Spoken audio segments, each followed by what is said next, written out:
जय माता दी दोस्तों। आप सभी को शारदीय नवरात्रि की हार्दिक शुभकामनाएं। आप सभी पर माता रानी की कृपा सदा सर्वदा बनी रहे। तो आज की वीडियो में आप लोग सुनेंगे श्री दुर्गा सप्तशती पाठ का 9वां और 10वां अध्याय। तो आइए शुरू करते हैं। निशुंभ वध। ऋषि कहते हैं, राजन, युद्ध में रक्त बीज तथा अन्य दैत्यों के मारे जाने पर शुंभ और निशुंभ के क्रोध की सीमा न रही। अपनी विशाल सेना इस प्रकार मारी जाती देख निशुंभ अमरस में भरकर देवी की ओर दौड़ा। उसके साथ असुरों की प्रधान सेना थी। उसके आगे पीछे तथा पार्श्व भाग में बड़े बड़े असुर थे, जो क्रोध से ओठ चबाते हुए देवी को मार डालने के लिए आए। महापराक्रमी शुंभ भी अपनी सेना के साथ मात्र गढ़ों से युद्ध करके क्रोधवश चंडिका को मारने के लिए आ पहुंचा। तब देवी के साथ शुंभ और निशुंभ का घोर संग्राम छिड़ गया।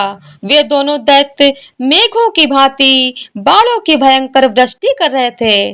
उन दोनों के चलाए हुए बाणों को चंडिका ने अपने बाणों के समूह से तुरंत काट डाला और सहस्त्र समूहों की वर्षा करके उन दोनों दैत्यपतियों के अंगों में भी चोट पहुंचाई।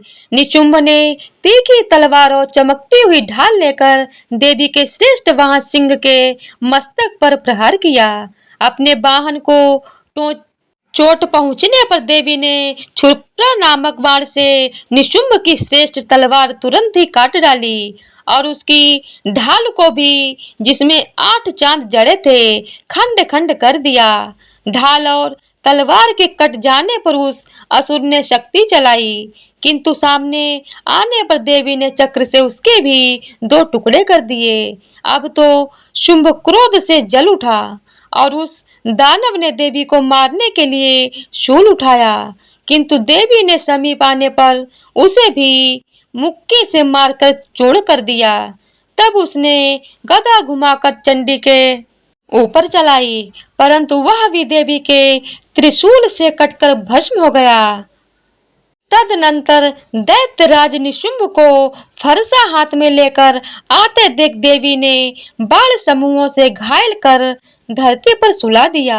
उस भयंकर पराक्रमी भाई निशुंभ के धराशायी हो जाने पर शुंभ को बड़ा क्रोध हुआ और अंबिका वध करने के लिए वह आगे बढ़ा। रथ पर बैठे बैठे ही उत्तम आयुधों से सुशोभित अपनी बड़ी बड़ी 8 अनुपम भुजाओं से समूचे आकाश को ढककर वह अद्भुत शोभा पाने लगा। उसे आते देख देवी ने शंख बजाया और धनुष की प्रत्यंचा भी अत्यंत दुस्सह शब्द किया। साथ ही अपने घंटे के शब्द से जो समस्त दैत्य सैनिकों का तेज नष्ट करने वाला था, संपूर्ण दिशाओं को व्याप्त कर दिया। तदनंतर सिंह ने भी अपनी दहाड़ से, जिसे सुनकर बड़े बड़े गजराजों का महान मद दूर हो जाता था, आकाश, पृथ्वी और 10 दिशाओं को गुंजा दिया। फिर काली ने आकाश में उछलकर अपने दोनों हाथों से पृथ्वी पर आघात किया। उससे ऐसा भयंकर शब्द हुआ जिसके पहले के सभी शब्द शांत हो गए। तत्पश्चात शिवदूती ने दैत्यों के लिए अमंगलजनक अट्टहास किया। इन शब्दों को सुनकर समस्त असुर थर्रा उठे, किंतु शुंभ को बड़ा क्रोध हुआ। उस समय देवी ने जब शुंभ को लक्ष्य करके कहा, ओ दुरात्मन, खड़ा रह, खड़ा रह। तभी आकाश में खड़े हुए देवता बोल उठे, जय हो, जय हो। शुंभ ने वहां आकर ज्वालाओं से युक्त अत्यंत भयानक शक्ति चलाई।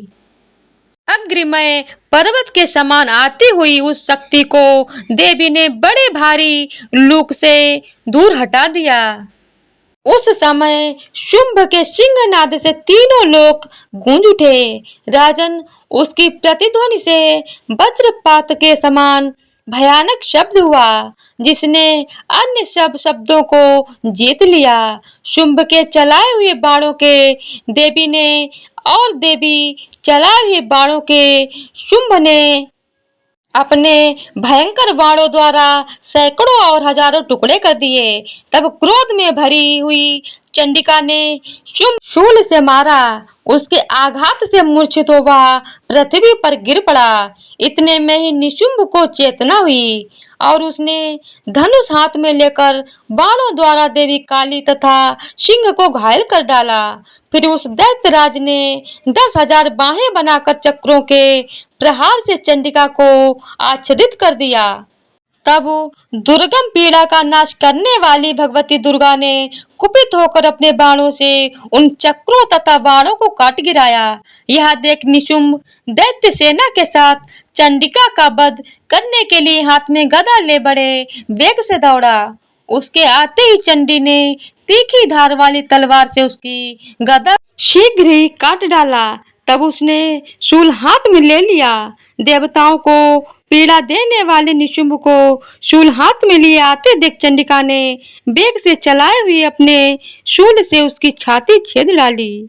शूल से विदीर्ण हो जाने पर उसकी छाती से एक दूसरा महाबली एवं महापराक्रमी पुरुष खड़ी रहा कहता हुआ निकला। उस निकलते हुए पुरुष की बात सुनकर देवी ठहाका मारकर हंस पड़ी और खड़क से उन्होंने उसका मस्तक काट डाला। फिर तो वह पृथ्वी पर गिर पड़ा। तदनंतर सिंह अपनी दाढ़ों से असुरों की गर्दन कुचल कर खाने लगा। यह बड़ा भयंकर दृश्य था। उधर काली तथा शिवदूती ने भी अन्याय दैत्यों का भक्षण आरंभ किया।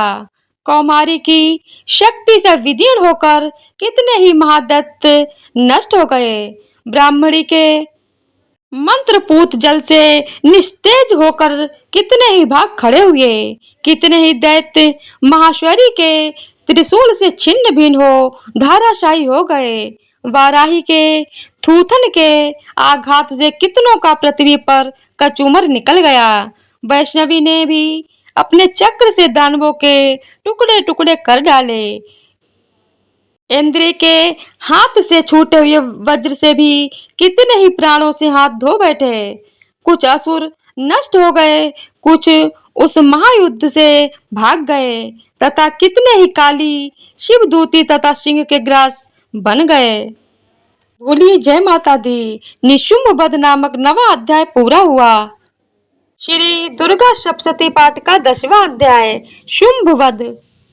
ऋषि कहते हैं, राजन, अपने प्राणों के समान प्यारे भाई निशुंभ को मारा गया देख तथा सारी सेना का संहार होता जान शुंभ ने कुपित होकर कहा, दुष्ट दुर्गे, तू बल के अभिमान में आकर झूठ मूठ का घमंड ना दिखा। तू बड़ी मानिनी बनी हुई है, किंतु दूसरी स्त्रियों के बल का सहारा लेकर लड़ती है।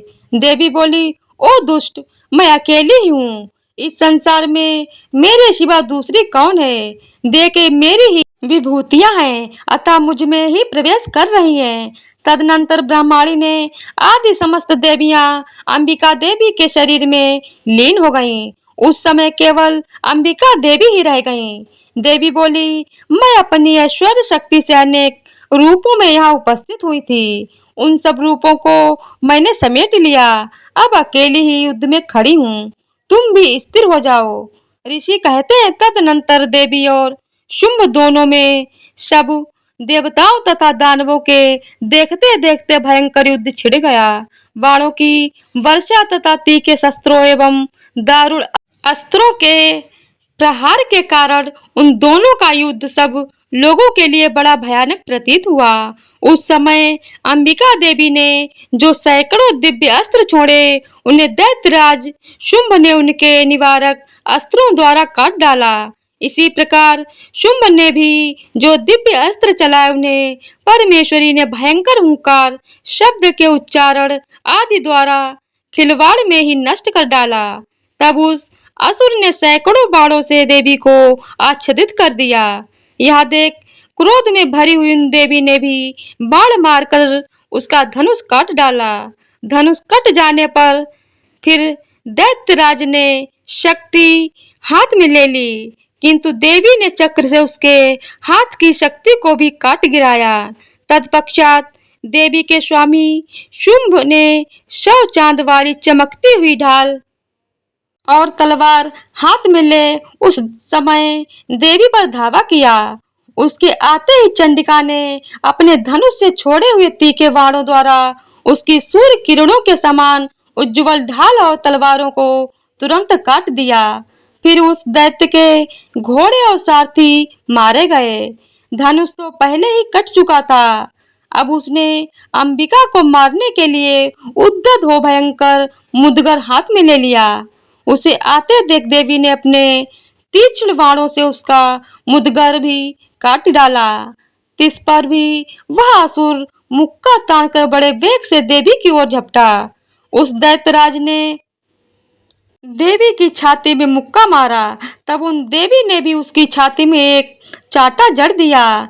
देवी का थप्पड़ खाकर दैत्यराज शुभ पृथ्वी पर गिर पड़ा, किंतु पुनः सहसा पूर्व उठकर खड़ा हो गया।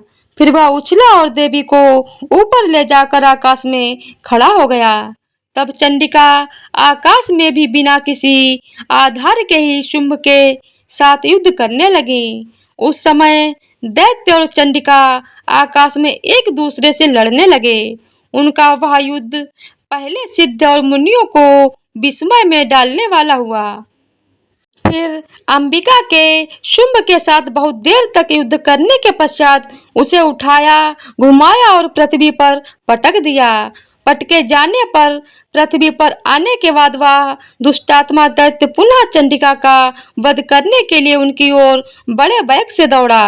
तब समस्त दैत्यों के राजा शुंभ को अपनी ओर आते देख देवी ने त्रिशूल से उसकी छाती छेद कर उसे पृथ्वी पर गिरा दिया। देवी के शूल की धार से घायल होने पर उसके प्राण पखेरु उड़ गए और वह समुद्रों, द्वीपों तथा पर्वतों सहित समूची पृथ्वी को कांपता हुआ भूमि पर गिर पड़ा। उस दुरात्मा के मारे जाने पर संपूर्ण जगत प्रसन्न एवं पूर्ण स्वस्थ हो गया तथा आकाश स्वच्छ दिखाई देने लगा। पहले जो उत्पात सूचक मेघ और उल्कापात होते थे वे सब शांत हो गए तथा उस दैत्य के मारे जाने पर नदियां भी ठीक मार्ग से बहने लगीं। उस समय शुंभ की मृत्यु के बाद संपूर्ण देवताओं का हृदय हर्ष से भर गया और गंधर्वगण मधुर गीत गाने लगे। दूसरे गंधर्व बाजे बजाने लगे और अप्सराएं नाचने लगीं। पवित्र वायु बहने लगी। सूर्य की प्रभा उत्तम हो गई।